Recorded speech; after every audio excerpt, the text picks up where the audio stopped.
What if I told you to hit better iron shots you don't even need to look at the club face? Hi everyone, my name is James Robinson, welcome back to Get Good at Golf.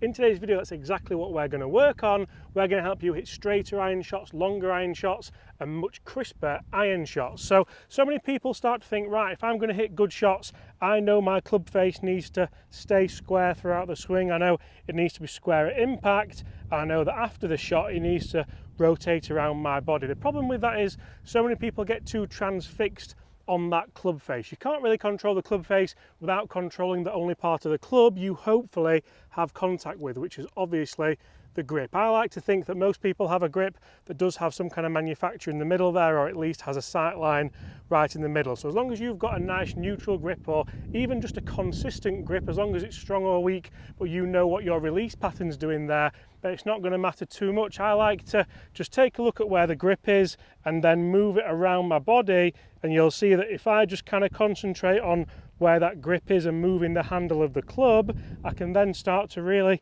get that club face moving through the positions that I want it to. The last thing I want to do is think, right, I know so many people have told me that I need that toe up in the air, so I'm going to think about the toe being up in the air, but the club could be absolutely anywhere. Whereas if you're concentrating on this grip, you can think about the movement of the body, you can think about separating your upper and lower body here. So if I move my upper body first and get that club set, as soon as I've set that club with the butt looking down at the ball, I can then turn the rest of my body to complete that backswing. So I'm actually concentrating on two factors of this grip, or the handle, or the only part of the club you are in contact with. I'm thinking about the face of me, and we're thinking about the butt end. So forget all of this, because the club head doesn't move as long as Gary Martin hasn't put your grip on for you. Then your club face might move. But as long as I'm moving around here, you'll see as soon as I get that butt of the club pointing down at the ball, that Lampkin logo is pointing at my chest, and guess what?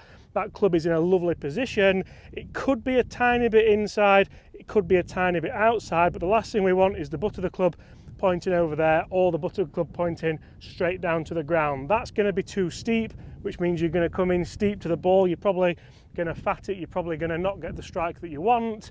And if the club's pointing this way, then you're going to have to reroute it on the way down. You're either going to throw it over the top of the ball, you're either going to loop it underneath you and then throw the hands at it.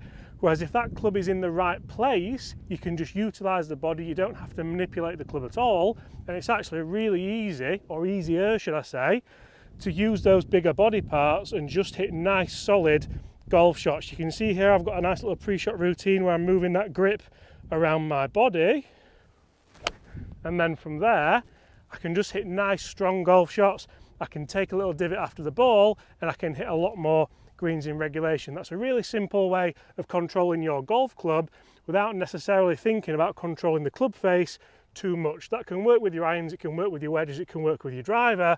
Put that into practice, guys. Get in the comments below, let us know if it works, and that should help you get good at golf.